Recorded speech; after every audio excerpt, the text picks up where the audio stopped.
Éxodo, capítulo 2. La vez pasada, si usted lo notó, dejamos botado un versiculito. No tomamos el último verso del capítulo 1 porque nos hace un puente a lo que vamos a ver hoy. E igualmente, aunque estamos diciendo Éxodo capítulo 2, hoy vamos a estar del capítulo 1, 22 al capítulo 2, 22. Hoy igual vamos a dejar unos versiculitos por ahí botados porque es puente para lo que vamos a ver en Éxodo capítulo 3. Es más, puede que hoy ni siquiera lleguemos a Éxodo 2:22, sino que quedemos en algún lado en el camino y en realidad no hay prisa, así que vamos verso a verso. Lo que tenemos que entender acá es que el capítulo 2 nos traslada al corazón del plan de Dios para la liberación de su pueblo. Así como vimos la vez pasada la soberanía de Dios sobre Israel, hoy vamos a ver la misma soberanía de Dios, pero sobre Moisés, entendiendo que hay un pueblo que necesita ser rescatado y Dios tuvo el control de cómo llevar a ese pueblo a donde tenía que estar para poderlo rescatar. Hoy entendemos que así va a pasar lo mismo con Moisés, entendiendo que va a ser el libertador que Dios va a usar para traer esa libertad a su pueblo. Pues entendemos que hay una soberanía sobre la vida de Moisés que empieza antes de su nacimiento incluso. ¿Okay? Nosotros vamos a ver que mientras Egipto endurece su opresión, Dios está levantando en silencio al libertador que va a guiar a Israel y lo está haciendo, adivine, desde la misma casa del faraón. Eso es extraordinario. Capítulo 1, vimos entonces cómo Dios obró sobrenaturalmente y preservó a la nación de Israel durante su tiempo en Egipto, aún en medio de las adversidades. Recuerde, vivía mucha opresión, esclavitud, pero entre más los oprimían, más se multiplicaban. Y eso es solamente obra de Dios. Ahora, esa situación y esa multiplicación frustró enormemente a los faraones de esta época. Porque no solo es uno es el que entendemos cuando ya Moisés viene a liberar a su pueblo. Pero ahorita vamos a ver algunas figuras donde esto viene desde atrás. Esto estaba frustrando a los egipcios. El ver que entonces Israel se multiplicaba y prosperaba y les iba bien y estaba mejor. E incluso dice, las mujeres tienen hasta más vida que las egipcias. Esto frustró entonces a estos faraones a tal punto que lo que van a hacer es intentos de eliminar al pueblo de Israel, lo cual lleva a plan fallido tras plan fallido. Pero antes de que eso pase, vemos que entonces están haciendo algo que no es muy bueno y ahora van a hacer algo que es todavía peor. Los lleva a tomar medidas más drásticas a esto. ¿Cómo cuáles? 1:22. El faraón por su parte dio esta orden a todo su pueblo: tiren al río a todos los niños hebreos y a las niñas déjenlas vivir. ¿Qué es lo que está diciendo este último pasaje? Entonces, a los niños mátenlos. Esa es la parte ruda que estamos viendo. Los faraones ya no saben cómo, trataron de quitarlos en el proceso. Entonces dice, revise que nazcan, pero si es varón, mátelo, si es niña, déjela vivir. Pero entendemos que las parteras no siguieron lo que el faraón decía, sino lo que Dios decía, y Dios por eso trajo bendición a sus vidas. Pero ahora entonces el faraón dice, tírenlos al río. Y no es a las parteras, le está diciendo al pueblo, agarre, si usted tiene un hijo varón y ve que nació varón, tírelo, mátelo. Qué rudo cuando nosotros entendemos esto. La naturaleza de la muerte sería ahogarlos al arrojarlos al río Nilo. Dado que el río Nilo es considerado entonces como un dios, probablemente la forma en que el faraón presenta esto a su pueblo es diciéndole, ofrezcámoselos al dios Nilo, démoselos como una ofrenda. Pero eso no es la realidad. La realidad es, no queremos que se multipliquen. Entonces entendemos que hay algo realmente macabro detrás de todo esto. No tenemos registro de cuántos niños murieron en esto. No tenemos registro de cuántas mamás tuvieron que pasar por la dura pena de ver nacer a su hijo varón y cumplir con lo que el faraón entonces dicta. Porque tenemos que entender, es un pueblo en esclavitud. O sea, no es que si usted quiere o si le parece, es que hay que hacer lo que el patrón diga. No sabemos entonces, pero hay un registro quizás de que nos da la idea de que esto pudo pasar. ¿Cuántas madres lo hicieron? No sabemos. ¿Cuántas madres no lo hicieron? Una. Porque ahí es entonces donde esto entra directamente a lo que nosotros vamos a ver en el capítulo 2. El capítulo 2 comienza entonces planteando, de nuevo, no el nacimiento de Moisés, sino todavía cómo fue que se gestó su nacimiento. ¿Por qué? Porque Moisés es un personaje importante, pero en su soberanía, para que Moisés nazca, usted lo puede entender por la ciencia, necesita un papá específico y una mamá específica. No es cualquiera, tiene que ser un combo perfecto de hombre y mujer, de mamá y papá, para que Moisés sea como tiene que ser. Entonces, capítulo 2 nos va a presentar un panorama bien específico, tanto del nacimiento de Moisés, que es el punto, digamos, como central, lo que pasa antes del nacimiento de Moisés y lo que pasa tiempo después de que nace Moisés. Nos va a hablar de que Moisés en algún momento creció y dónde termina Moisés. Ese es el capítulo 2, un panorama por lo menos general. Vamos entonces al texto. Éxodo capítulo 2. Dice, verso 1, hubo un levita que tomó por esposa a una mujer de su propia tribu. Y hacemos pausa ahí. Vamos verso a verso. Entonces, con calma, que precisa. ¿Qué dice? Hubo un levita. ¿Quiénes son los levitas? Los de la tribu de Leví. ¿Y quién era Leví? Uno de los hijos de Jacob. O después le llaman entonces Israel. Aquí estamos entendiendo que lo que nosotros muchas veces damos por sentado, ahora estamos entendiendo de dónde es que viene todo esto. ¿Por qué? Porque esas 12 tribus están muy fresquitas. Entonces, un levita, entendimos la semana pasada también, vienen de los semitas. ¿Quiénes son los semitas? Los hijos de Sem. ¿Quién era Sem? Hijo de Noé. ¿Qué era? Echa ahí para atrás.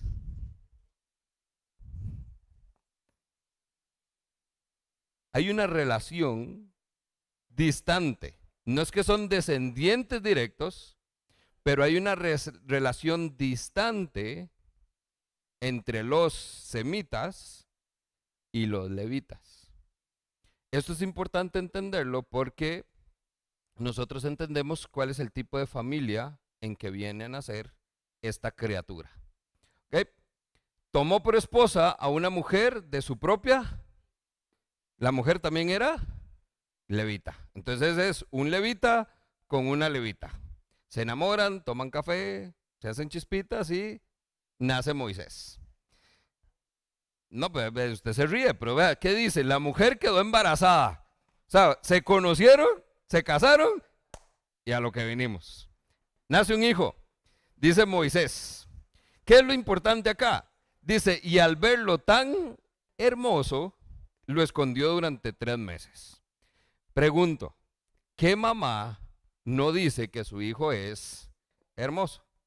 ¿Por qué la Biblia registra que ella lo vio y era hermoso?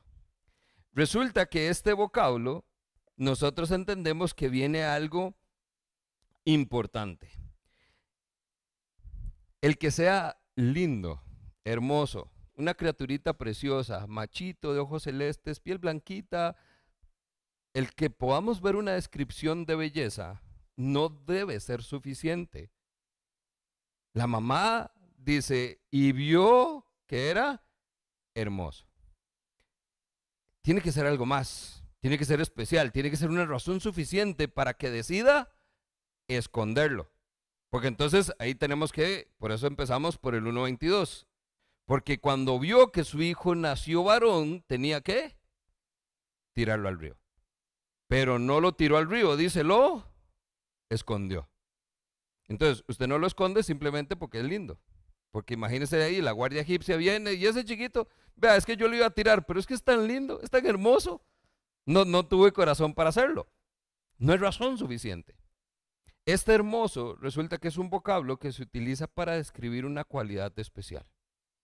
Desde ya, vea que podemos entender que en la soberanía de Dios, esta mujer, todavía no se nos dice el nombre, una mujer levita, entendió al ver a su hijo que había algo especial en él. No porque era su hijo, sino porque era especial para Dios. Y eso nadie se lo puede quitar. Toda mamá dice que su hijo es lindo, aunque hay criaturas de criaturas. Les ha tocado, es cierto, no todo bebé es bonito. Eso es pura rama del mundo moderno. Hay cositas que usted dice, pecadito. Pero sí podemos entender entonces el hecho de que una mamá diga, no lo puedo matar porque sé que Dios tiene algo especial para él. Esa convicción en el corazón de una madre, nada ni nadie la quita. Ahora, vea que hay algo interesante. Dice que lo escondió por 3 meses. Aquí es donde nosotros entendemos. Éxodo, la vez pasada nos fuimos a Génesis. Ya cubrimos toda la porción o la mayor parte de la porción de Génesis que nos da contexto al libro de Éxodo. Así que ahora vamos para el frente. Hebreos, capítulo 11.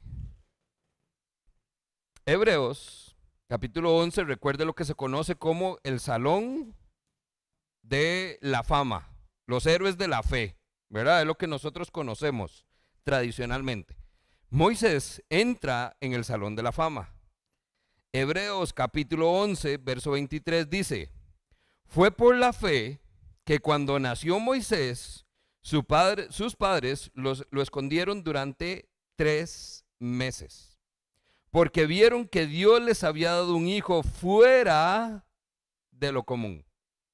No dice hermoso, no dice que era lindo, no dice que era bello, era un hijo fuera de lo común.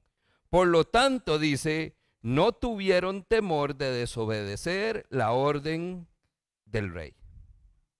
El significado entonces de este pasaje nos muestra que la madre de Moisés tenía fe en Dios. Dice que fue por fe, y ojo, todavía ni siquiera estaba introducido el concepto de fe como ustedes y yo lo entendemos. Pero vemos que en la soberanía de Dios, la razón por la que esta mujer ve a su niño y entiende que hay algo especial de parte de Dios y decide desobedecer la orden del faraón y no tirarlo al río, sino esconderlo, no fue por ella. No fue porque dijo, es que mi chiquito, es que pobrecita yo, es que él como... Fue por fe. Palabra clave en nuestro estudio de hoy. De hecho, si usted se va al verso 22, ¿qué dice?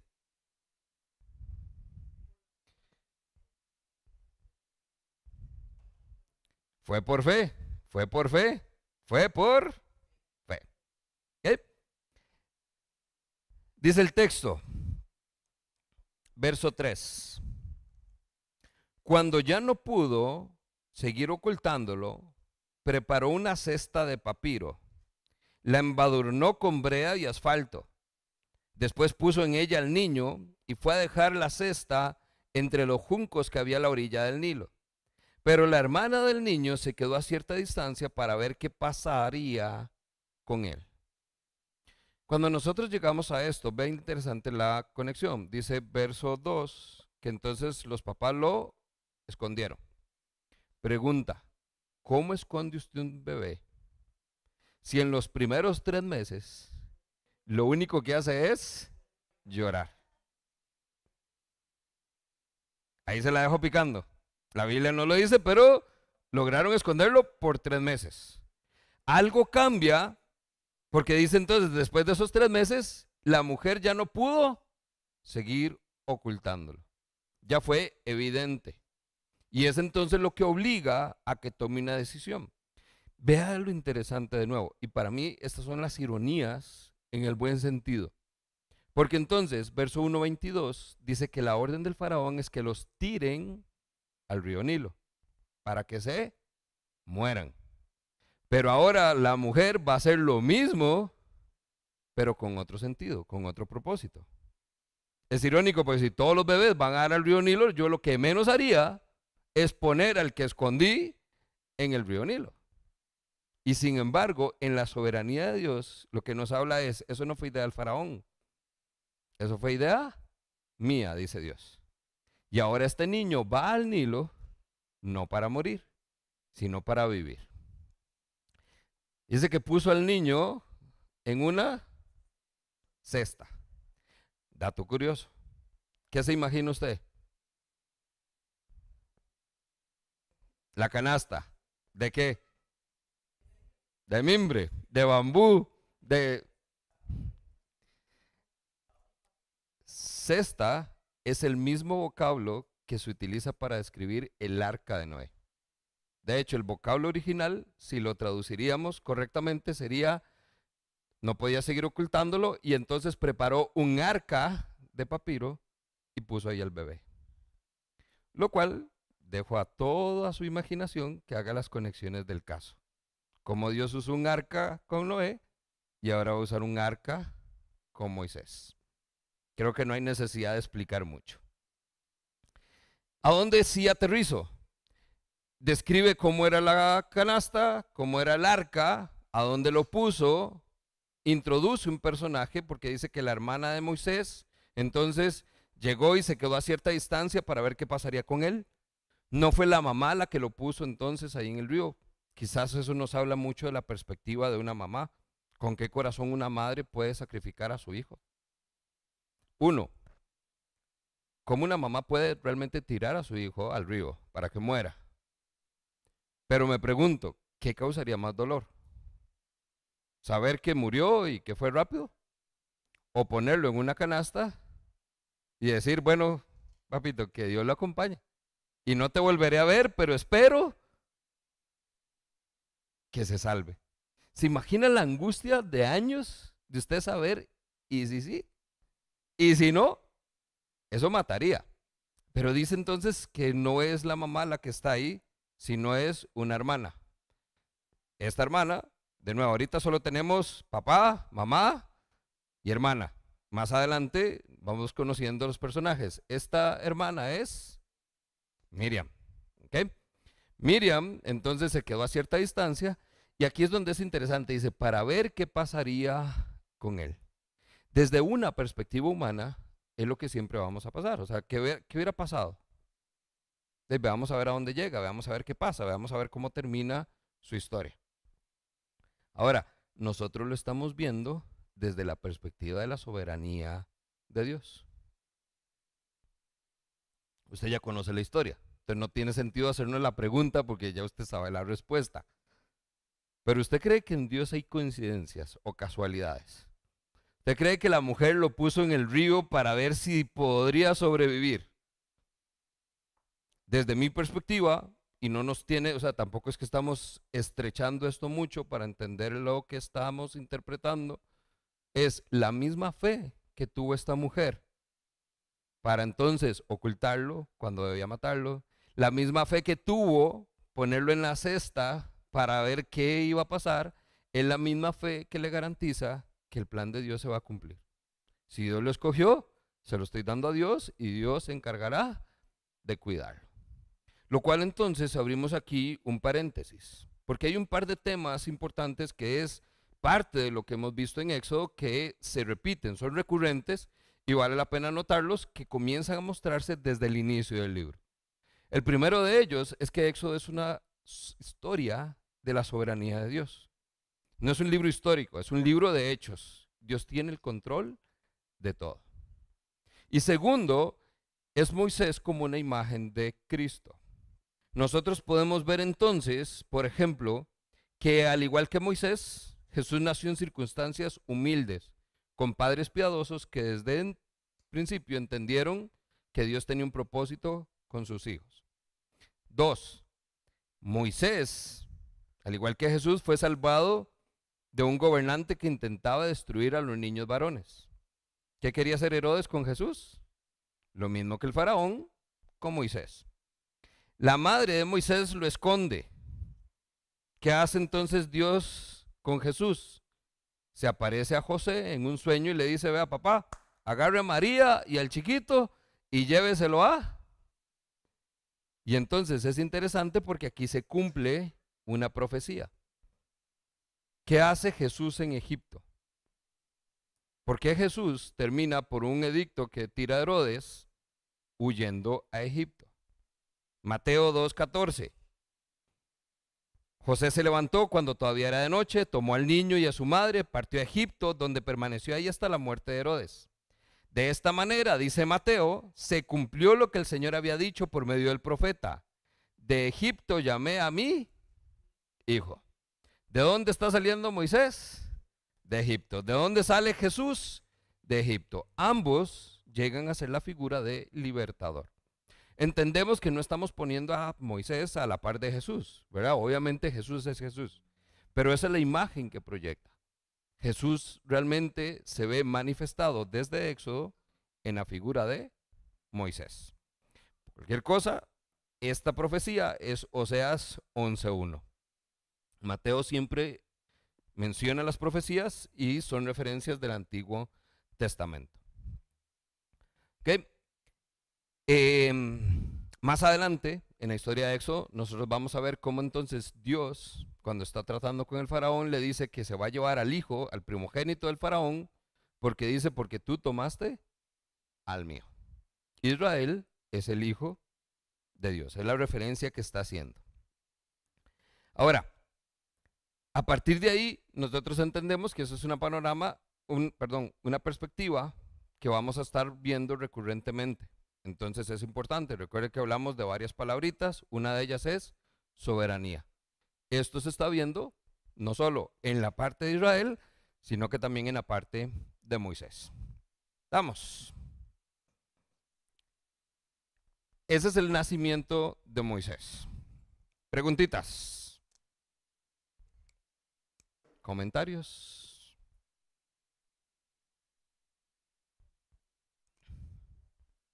Verso 5. Aquí sí vamos entonces con un poquito más de texto porque es toda la historia. Aquí lo que vamos a ver entonces es que Moisés nace como hebreo porque es hijo de 2 levitas, pero crece como egipcio. ¿Okay? Verso 5. Vamos entonces hasta el 9. En eso, la hija del faraón bajó a bañarse en el Nilo. Sus doncellas, mientras tanto, se paseaban por la orilla del río.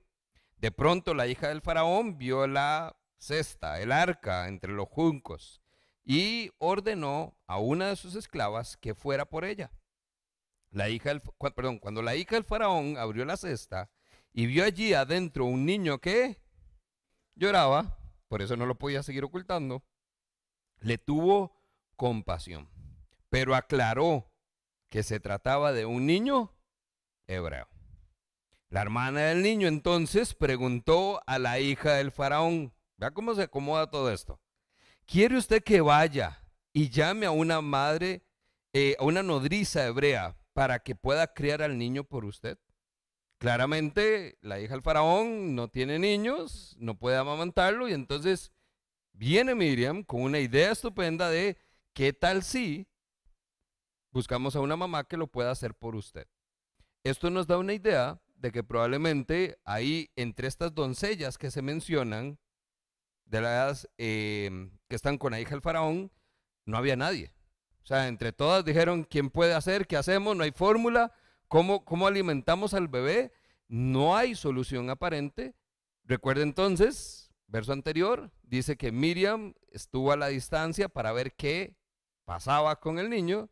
Bueno, ¿qué pasa? No hay quien lo alimente. Y entonces Miriam viene y propone o plantea una idea, que de nuevo, no es de ella, es de Dios. Porque entonces, ¿qué sucede? La hermana del niño pregunta: ¿quiere usted que vaya y llame a una nodriza hebrea para que lo críe? Y la hija del faraón responde, ve a llamarla. La muchacha fue y trajo entonces a la madre del niño, a la madre de Moisés. Y la hija del faraón le dijo, tome nota, llévate a este niño y críamelo. Yo te pagaré por hacerlo. Y fue así entonces como la madre del niño se lo llevó y lo crió. Por contexto histórico, se cree que esto de criar era aproximadamente hasta los 5 años. ¿Qué es lo que entonces estamos viendo acá que se plantea? Una madre tiene que dejar ir a su hijo, porque ya no lo puede esconder. Pero lo pone en el río Nilo, que es irónico porque ahí es donde se supone que iba a morir. Pero coincidentemente termina justo a donde se estaba bañando la hija del faraón. El bañarse en el río Nilo, históricamente, no es que ella estaba ahí por casualidad. Era costumbre de estas personas que lo hicieran, porque de nuevo, el río Nilo es considerado un dios. Entonces, probablemente, para aquellos que son creyenceros, bañarse en el río, que es el dios mismo, tal vez da algún tipo de vitalidad. Quizás parte de lo que da, porque no vemos que entonces la hija del faraón tenga hijos, quizás, y esto ya es un poquito más estrecho, pero algunos historiadores coinciden porque hay registros de algunas lecturas, tal vez, o escritos egipcios que hablan de un tipo de oración de fertilidad que es en giro al río Nilo. Entonces quizás estas doncellas estaban ahí con la hija del faraón orando por fertilidad y ¡pum! El dios Nilo responde con un bebé. A mí me hace pensar que entonces en su soberanía Dios está usando no solo a la mamá de Moisés, sino a la hermana de Moisés, que quizás como esto era frecuente, ya tenían como muy marcado. Son los martes y los jueves, entre las 9 y 10 más o menos.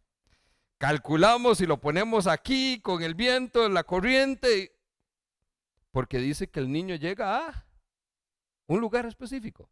No fue que lo vieron pasar y de ahí vaya, tráigalo. O sea, llegó justo a un lugar específico. De nuevo, no estamos viendo la historia, estamos viendo la soberanía de Dios. Dios tenía designado cómo y controla todo. A Moisés, a la mamá de Moisés, a la hermana de Moisés, a la hija del faraón y a las doncellas que están con ella.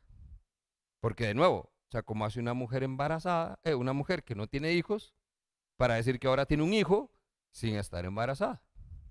Dato curioso también, resulta que en la cultura egipcia esto era frecuente. O sea, usted simplemente agarraba cualquier chiquillo y lo tomaba suyo y no podían decir nada y nadie cuestionaba. Por eso es que vamos a ver ahorita en la cultura egipcia cómo incluso llegan al poder figuras que usted dice, ¿de dónde salieron? Lo leímos en el capítulo 1, llegó a Egipto uno que era rey, que no conocía de José. ¿Por qué? Porque al final no se trataba de un linaje de sangre necesariamente, sino simplemente que lo hizo suyo. Y ahí obviamente nos adelantamos un poco en la historia, porque entonces la hija del faraón lo cría como su hijo y el papá, que es el faraón de la hija, ve a Moisés como suyo también desde una perspectiva de familia. Entonces, esto no era ajeno a la cultura egipcia. Entonces, por eso es que simplemente ella dice, tráigamelo. Ahora, si entendemos que en la soberanía de Moisés necesita ser amamantado. Entonces viene Miriam, introduce este concepto, la hija del faraón dice, claro, está genial la idea, porque el texto dice, ella reconoció que era un niño hebreo. Entonces, probablemente por temas culturales, ocupamos una mamá hebrea que lo críe. Paréntesis, pero dato importante. 5 años que pudiera ser, si es lo que dice más o menos la historia. 5 años que Moisés pudiera estar con su mamá y con su hermana en un hogar hebreo fue suficiente para sentar los cimientos de su identidad, no solo de su cultura hebrea, sino de su identidad, que es lo que vamos a comenzar a ver ahorita, que en algún momento Moisés siente como que tiene que hacer algo por ellos, Hermanos de sangre le llama el texto. ¿De dónde viene ese arraigo? 5 años. 5 años diciendo, este es su pueblo, este es su pueblo, este es su pueblo, somos de los mismos. A los 5 años, entendemos probablemente entonces, la mamá de Moisés tuvo que llevarlo y lo cría entonces la hija de Faraón como suyo. ¿Qué es lo que nosotros estamos viendo acá? Que entonces de verdad Dios en su soberanía está levantando a Moisés desde la pura casa del Faraón. Y eso nosotros entonces tenemos que ver que no es casualidad. Eso no fue coincidencia, no fue que llegó ahí a donde podía llegar. Moisés llegó justo donde tenía que estar. ¿Qué? Verso 11. A partir de aquí, nosotros vamos a ver ahora que entonces no solo estamos viendo el nacimiento de Moisés o Moisés creciendo en Egipto, sino que entonces vamos a ver también cómo Moisés comienza a tomar parte con los israelitas, cómo Moisés comienza a asumir esa identidad, porque la narrativa nos va guiando un poquitito hacia esto. Dice el verso 11, un día, cuando ya Moisés era mayor de edad, fue a ver a sus hermanos de sangre y pudo observar las penurias que pasaban. De pronto vio un egipcio que golpeaba a uno de sus hermanos, es decir, a un hebreo. Miró entonces a un lado y al otro, y al no ver a nadie, mató al egipcio y lo escondió en la arena. ¿Por qué hablamos de que Moisés ahora toma parte con los israelitas? Vea que aquí igual tiene que notar cómo comienza el verso.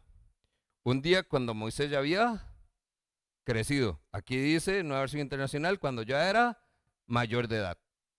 Eso quiere decir que entonces pasamos de un bebé de meses, porque por 3 meses lo ocultó, a un bebé de 5 años, más o menos, que fue a dar a el palacio en Egipto, a un Moisés mayor de edad. ¿Qué tanto? 40 años. Dice ahí el verso 23, Moisés cuando cumplió 40 años. Entonces ahí es donde podemos entender que ese ya había crecido, ese mayor de edad, no es que tenía 18, ya era un viejillo, 40 años. Era un hombre hecho y derecho. Estaba en la flor de la juventud, desde otra perspectiva. Si usted lee todo Hechos capítulo 7, se lo dejo de tarea, desarrolla todavía muchísimo más el personaje de Moisés desde la perspectiva del Nuevo Testamento.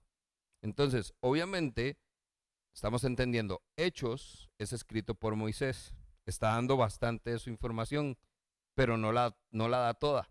En el Nuevo Testamento encontramos Hechos o el libro de Hebreos que hacen entonces referencia a él también. ¿A quién fue a ver entonces Moisés de 40 años? ¿Cuáles hermanos? ¿Los del palacio? No, sus hermanos de sangre, dice una versión, a sus hermanos hebreos, a los israelitas. Y es interesante porque entonces vea lo que nos narra la historia. Dice, él pudo observar sus penurias. ¿Cuáles penurias? Dice que los oprimían fuerte, que los llevaron a esclavitud, que los obligaban a hacer trabajos forzados. Ahora, eso no es entonces una penuria sino más, o sea, es lo que los israelitas han vivido ya durante años. Lo cual entonces ya comienza a generar una pregunta, porque dice que de pronto vio un egipcio que golpeaba a uno de sus hermanos, es decir, a un hebreo, y termina matando al egipcio. La pregunta es por qué Moisés, siendo egipcio, realmente se asombra de ver que un egipcio esté oprimiendo al otro. Si eso era la norma, eso era lo de todos los días. Aquí tenemos que entender que entonces hay algo que se está tratando entre líneas que nosotros tal vez vale la pena que exploremos.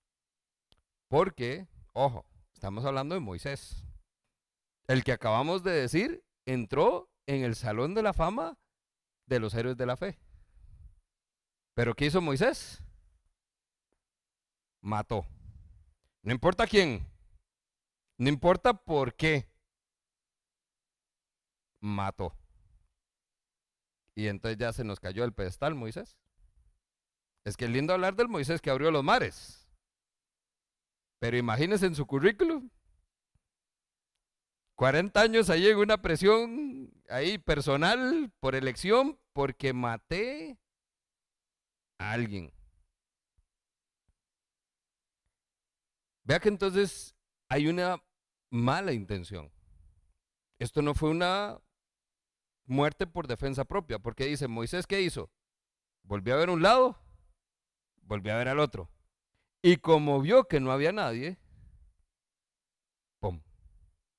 Entonces, para aquellos, dicen los historiadores, que tratan de justificar a Moisés de que no fue una falta, de que fue en defensa propia, de que fue producto de la situación, él vio una situación y decide tomar cartas en el asunto.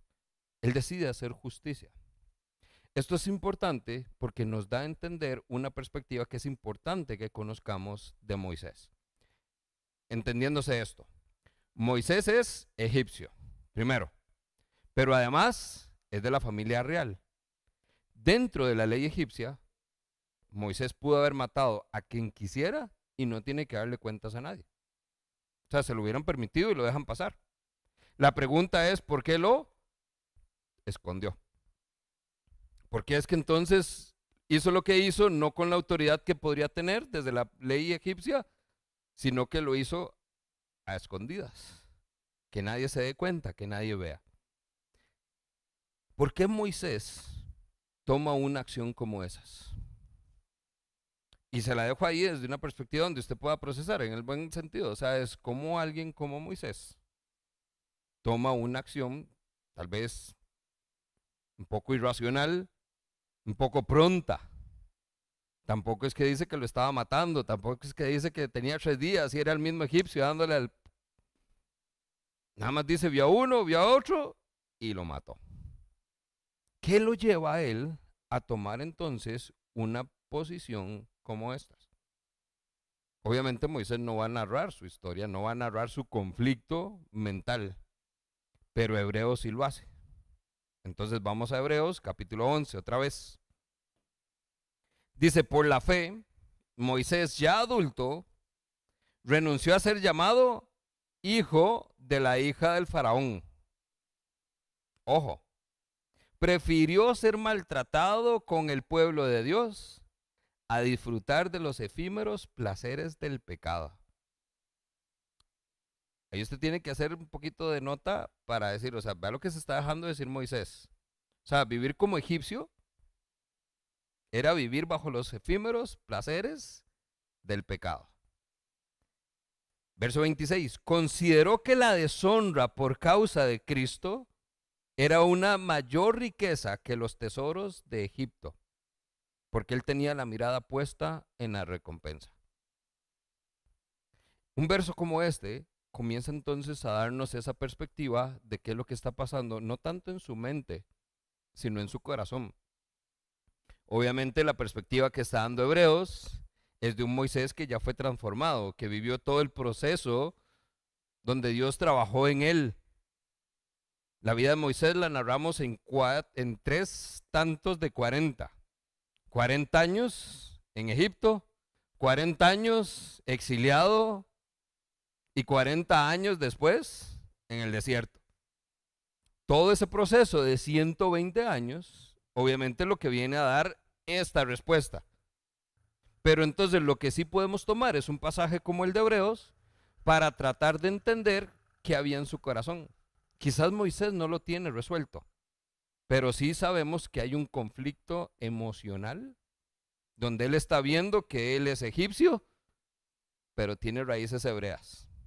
Donde él sabe que el otro, el oficial, es egipcio, es de los suyos, pero está maltratando a uno que también es de los suyos.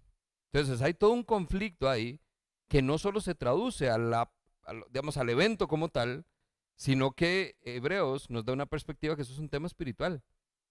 O sea, dice Moisés, yo preferí estar con los míos sufriendo que no entonces perdido por los placeres del pecado. Yo prefiero entonces el ser deshonrado por causa de Cristo que haber tenido todos los lujos que Egipto podía dar. Esto obviamente nos da, y es lo que usted ve en las películas ahí de Moisés. Moisés era considerado, dentro de cierto, ahorita lo vamos a ver, como un heredero. En una parte práctica, Moisés pudo haber sido el siguiente faraón y pudo haber tenido por herencia todas las riquezas que Egipto podía dar, que sabemos que eran bastantes. Pero dice, preferí la deshonra por causa de Cristo. ¿Qué abre esto? Y entonces aquí inmediatamente abrimos nuestras lecciones en el desierto. ¿Qué tan dispuesto está usted a dejar lo que este mundo ofrece a causa de la deshonra por Cristo? ¿Cuántos preferimos llevar palo con Cristo y no entonces ser príncipes en este mundo? O número dos, sufrir con los hebreos era compartir el rechazo de Cristo. Y eso es lo que muchas veces nos lleva a nosotros en una aplicación práctica. Porque, familia, estamos claros en que vamos a sufrir. O sea, seguir a Cristo es elegir el camino del sufrimiento. Por más que lo queramos decorar de otra manera, usted tiene que entender que la vida no es que se vuelve color de rosa. Es que la vida huele a rosas, pero usted siente el espinazo todos los días. El sufrimiento es parte de, lo cual nos lleva a entender. Moisés tomó una decisión en ese momento. No fue tal vez la mejor. Entonces entendamos esto y nos lleva a la siguiente parte. No es que justificamos su acción, porque no se puede justificar. Fue premeditado, fue pensado y fue mal ejecutado. Pero su corazón sí lo estaba llevando por un buen camino. El matar al egipcio era una forma práctica de Moisés decir, hasta aquí llego con Egipto y abrazo las consecuencias de lo que implique vivir con los míos. Matar al egipcio, es decir, ya no quiero ser egipcio, no quiero nada tener que ver con los egipcios, no quiero el palacio, no quiero los placeres, no quiero las riquezas, prefiero estar del otro lado y ser oprimido, sufrir con mi pueblo. Lo cual entonces nos lleva de nuevo, ¿por qué Moisés toma semejante decisión? Y aquí es entonces donde viene un poquito de historia. Este nombre es la mamá postiza de Moisés. Esta es la hija del faraón que se narra en Éxodo 2. Es entonces, para efectos prácticos, hija de Tutmosis I. Este faraón no tuvo descendientes varones. Tuvo una hija. Por lo cual entonces la historia dice, él buscó una segunda esposa, del cual sí viene un descendiente varón. Pero de esta mujer, que era hija del faraón, podríamos sacar aquí a Moisés. Por eso es que entonces algunos historiadores dicen, en la línea, digamos, el linaje natural o tradicional, aunque no fuera hijo de sangre o hijo natural, y aunque ella no fuera hijo varón, este faraón podía perfectamente ver a este como su heredero. ¿Okay? Ahora, en este linaje, este hijo, cuando muere este faraón, este chamaco no tiene edad suficiente para gobernar, que sería el heredero natural, ahora sí, al trono, un hijo varón. ¿Okay? Entonces, la mamá postiza de Moisés, durante un tiempo, es el poder detrás del trono. Porque entonces, este chamaquito, que es un bebé, que no puede gobernar, es sobrino de la mamá postiza de Moisés. Él no puede gobernar. Entonces, él es el que queda, pero ella es la que manda. Esta mujer genera realmente una postura firme en la cultura egipcia. Esta mujer se encargó que entonces toda la guardia, todos los sirvientes, todos fueran leales a ella. ¿Okay? Entonces, durante mucho tiempo, la mamá de Moisés, egipcia, tenía el poder. ¿Qué es lo que pasa? Que cuando esta mujer muere, Tutmosis III ya está grandecito. ya puede asumir el trono. Pero entonces él se da cuenta de lo que pasó durante todo este tiempo. Dice, ah, sí, ella me jugó de sucio, no me dejó gobernar, yo no pude, yo siempre fui un títere. Él asume el poder y lo primero que dice en los registros es que entonces se encarga de borrar toda historia de ella. En medio de todo este proceso, porque es que entonces les cuento toda la tradición de la dinastía egipcia. Porque entonces, este Moisés que estaba aquí, cuando muere su mamá, ¿qué le queda? Ya él murió. Este tiene por derecho el lugar al trono que este podría tener. Entonces probablemente entre Moisés y este chamaco no hubo buena relación. Él toma el poder. ¿Qué es lo que va a hacer él? Quitemos la amenaza. Cuando Moisés mata al egipcio, su mamá ya había muerto. ¿Por qué Moisés tomaría la decisión de cortar su conexión, su arraigo con Egipto? Porque ¿qué le queda? Él no ve su poder al trono. Ya no está su mamá, ya no está su papá o su figura paterna, como su abuelo, que era el que inicialmente lo acogió. Y ahora lo que tiene más bien es otra familia que quiere cambiar de administración.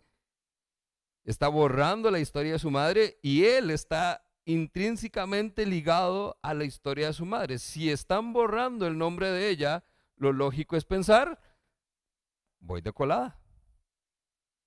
¿Qué le queda a Moisés? ¿Qué le queda a un hombre de 40 años que en su corazón Dios ha comenzado a gestar la necesidad de estar con su pueblo? De que Moisés sienta la carga que Dios siente por su pueblo, de necesitar a alguien que lo rescate. Cada vez late más en Moisés su arraigo y su pasión, su corazón por su pueblo, que por lo que él lleva de historia, que dice, ¿qué queda? ¿Qué tengo yo aquí en Egipto? Nada. ¿Qué me ata? ¿A dónde voy a vivir? ¿Cómo se vislumbra mi futuro? ¿Qué voy a hacer? No hay nada. De nuevo, yo no sé si usted lo logra ver, pero a mí es aquí donde esto me asombra y me fascina, porque eso es soberanía de Dios. ¿Cómo un hombre que lo pudo haber tenido todo, decide dejar todo por emprender un camino que lo único que le iba a traer era dolor y sufrimiento? ¿Cómo Dios usó entonces el momento puntual de su vida? Porque probablemente si hubiera pasado antes, no lo piensa. Pasó en el momento justo. La decisión calza en los momentos históricos donde comenzamos a traer esa historia y a conectar los puntos. Tiene lógica porque usted dice, es que ¿qué voy a hacer aquí? ¿Qué me queda? No me queda nada. Del otro lado, el futuro no es muy favorable, pero por lo menos tengo futuro. A lo cual yo le sumo, y obviamente es mi lectura de lo que Dios está haciendo en su soberanía, es una carga emocional por su pueblo. Yo no creo que Moisés esté dispuesto a hacer lo que va a hacer. Las cosas que él está dispuesto a aguantar, cuando vemos ya toda la narrativa de las mulas en el desierto, sin que él tenga un corazón realmente por ese pueblo. ¿A dónde se gestó eso? Durante 40 años en Egipto. Yo soy muy visual y muy utópico quizás, me imagino muchas cosas. Moisés ahí en el palacio, viendo todo, viendo a todos, como que no, hay algo aquí. Veía entonces a los suyos, oprimir a los suyos, y dice, aquí o allá, aquí o allá. 40 años en Egipto, pero Egipto no necesariamente se arraigó en él.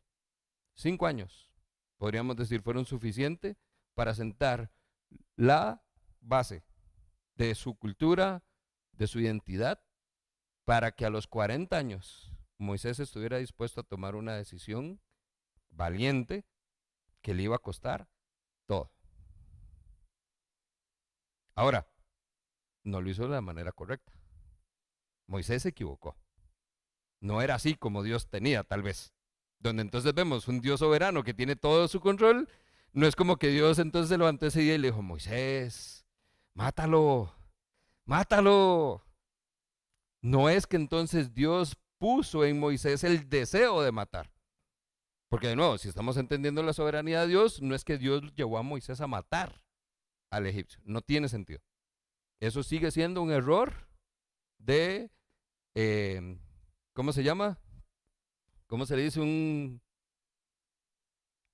hay una frase, lagunazo, como un error de juicio de parte de Moisés. O sea, sí estaba siguiendo la voluntad de Dios, pero no era el momento ni la forma de hacerlo. Moisés fue movido a actuar en defensa de Israel porque Dios eliminó todas las demás opciones. En ese momento Moisés pudo ver con claridad cuál era su futuro y decidió entonces actuar en eso. Lo cual sí nos presenta a nosotros. Muchas veces nosotros podemos entender que Dios nos está llamando a algo, estamos encaminados en los planes de Dios, pero nos gusta adelantarnos un par de veces en el tiempo de Dios. Entonces vamos encaminados en su voluntad, mas no así en el tiempo en que Dios tiene dispuestas las cosas. ¿Cómo sabemos eso? Porque es lo que sigue ahí entonces en la historia. Moisés decide entonces cortar nexo con Egipto y decide tomar partido. ¿Con quién? Con los israelitas. ¿Pero qué hacen los israelitas? Lo rechazan. Imagínense, si usted se va porque es la única opción y ahora no parece tan buena opción, ¿qué sucede? Dice entonces, verso 13. Al día siguiente volvió a salir y al ver que 2 hebreos se peleaban entre sí, la primera vez fue un egipcio con un hebreo. Ahora son entre 2 hebreos.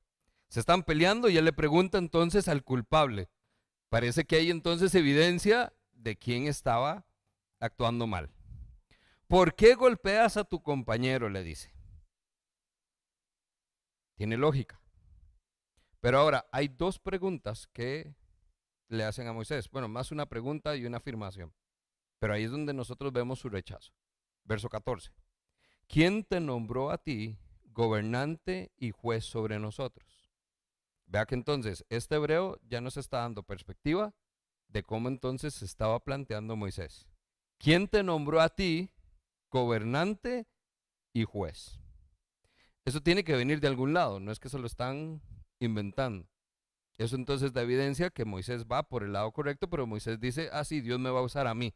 Entonces ya le está asumiendo una posición que todavía Dios no le ha dado. Dios lo va a usar, Dios lo va a poner como libertador, como gobernante, como líder, pero no todavía. Pero Moisés dice, voy. ¿Quién te nombró a ti? Y ahora viene lo que entonces a Moisés probablemente le movió el piso. ¿O qué? ¿Acaso vas entonces a matarnos como mataste al egipcio? ¿Quién sabía del evento anterior?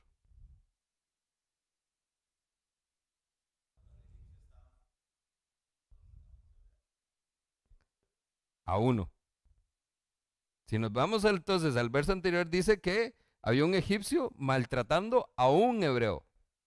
Solo uno sabe lo que hizo Moisés. Pero ¿qué hizo un hebreo? Se lo fue a contar a todos los hebreos. El texto dice, ojo, verso 13, al día siguiente, no han pasado 24 horas y ya Moisés está en boca de todos. Moisés, el líder de Egipto, el príncipe que anda dando vueltas por ahí, está con nosotros. Pero hay algo interesante. ¿De dónde sale entonces? ¿Por qué no lo aceptan?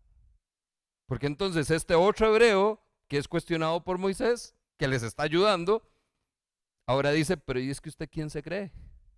Usted no es nadie. ¿Quién lo puso usted como gobernante y juez? Esto son golpes bajos a la identidad de Moisés. Porque entonces, desde una perspectiva práctica, entendemos qué es lo que estaba pensando Moisés. Moisés toma la decisión porque él naturalmente está viendo, ya no hay otra opción, o sea, ya aquí en Egipto no tengo nada que hacer, voy con los israelitas. Yo creo firmemente que Dios ya había puesto en el corazón de Moisés una carga emocional por su pueblo. Pero Moisés entonces dijo, el pueblo lo que necesita es que lo rescaten. Yo sé que Dios lo va a rescatar, pero yo puedo ayudar. Ya Moisés se había antepuesto a la voluntad de Dios, porque todavía Dios no ha llamado a Moisés. Recuerde, eso pasa cuando se le aparece en la zarza ardiente.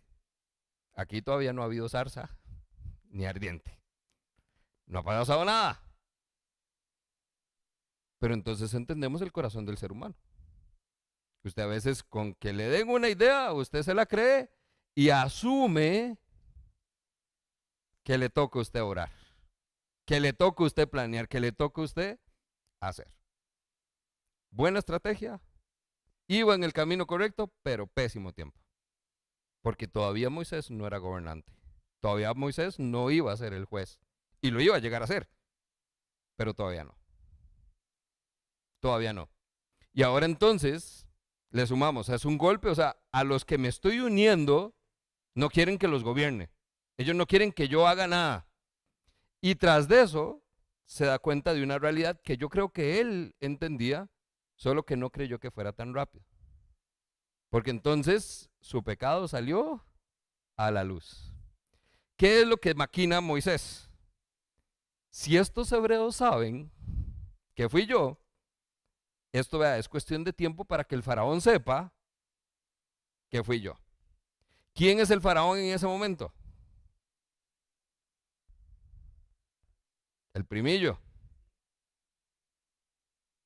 El que dice, ya no quiero nada de registros de su mamá, ni lo que tenga que ver con ella. Obviamente Moisés dice, vea, si ya le había dado razones ilógicas, ahora tiene una razón justificable para querer matarme.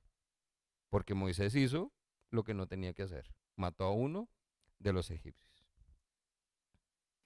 ¿Estaba realmente Moisés buscando liderar a los hebreos?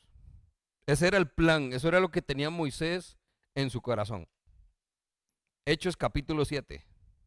Cierto día, cuando Moisés tenía 40 años, decidió visitar a sus parientes, al pueblo de Israel. Vio un egipcio que maltrataba a un israelita. Dice entonces, Moisés salió en defensa del hombre y mató al egipcio para vengarlo. Pareciera que tenía un poco de justificación en cómo actuó. Dice, Moisés supo que sus compatriotas israelitas se darían cuenta de que Dios lo había enviado para rescatarlos. Pero, oiga, y ese es un pero duro. Moisés creyó que ellos iban a dar cuenta que su libertador ya estaba con ellos. Que por lo que el pueblo estaba clamando, dice, aquí estoy.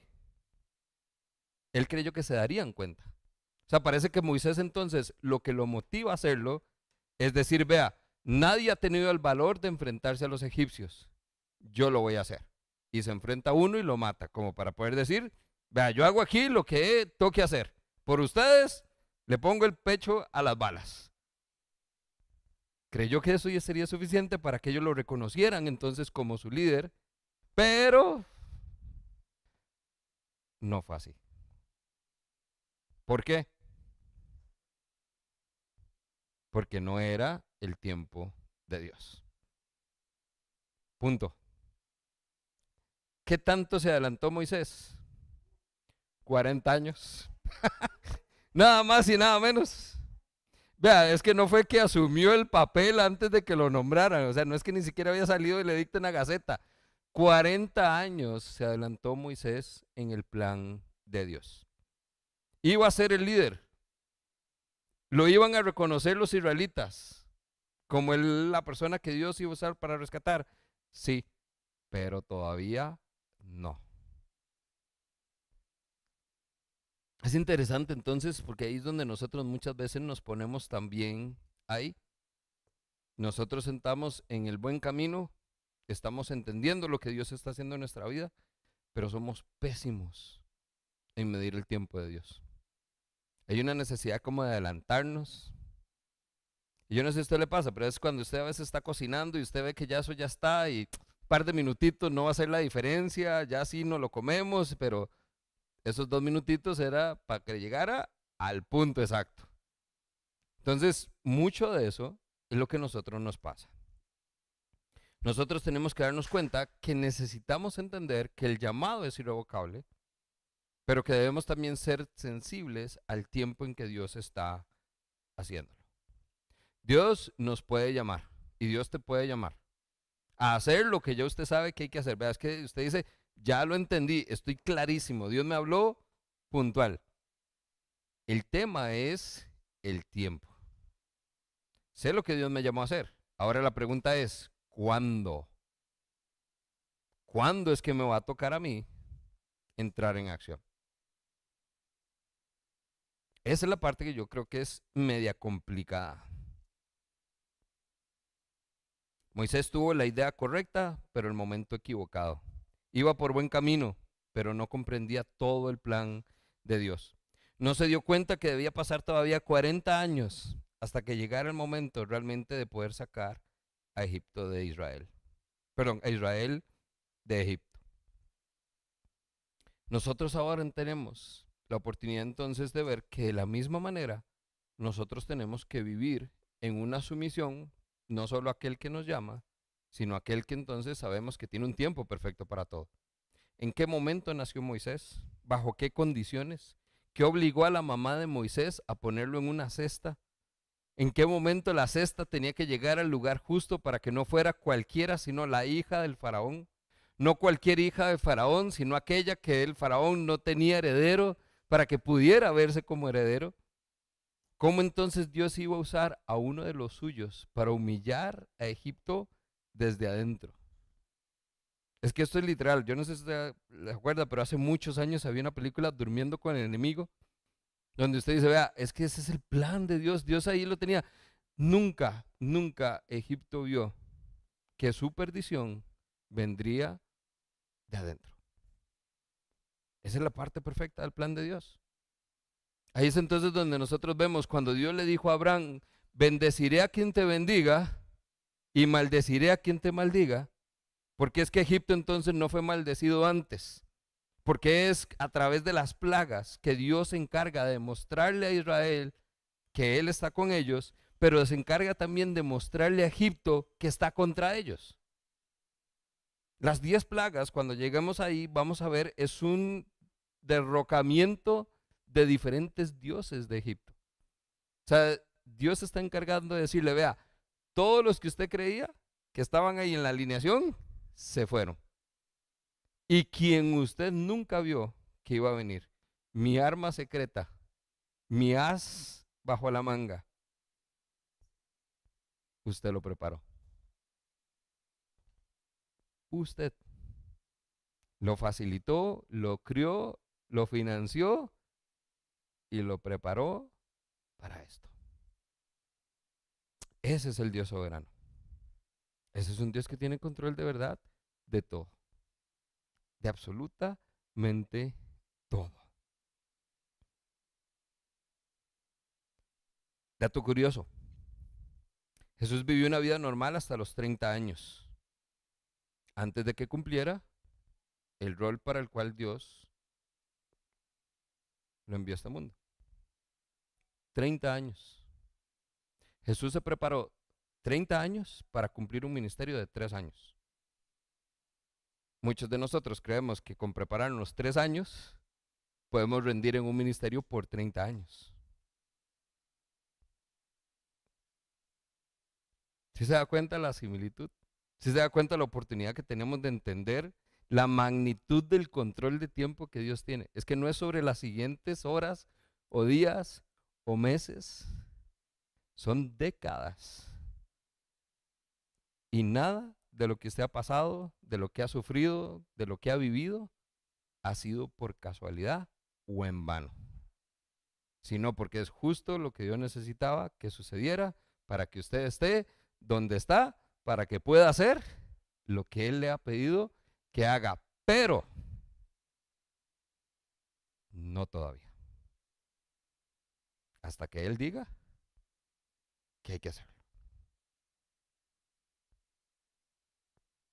¿Qué hacemos? Nos vemos la próxima semana.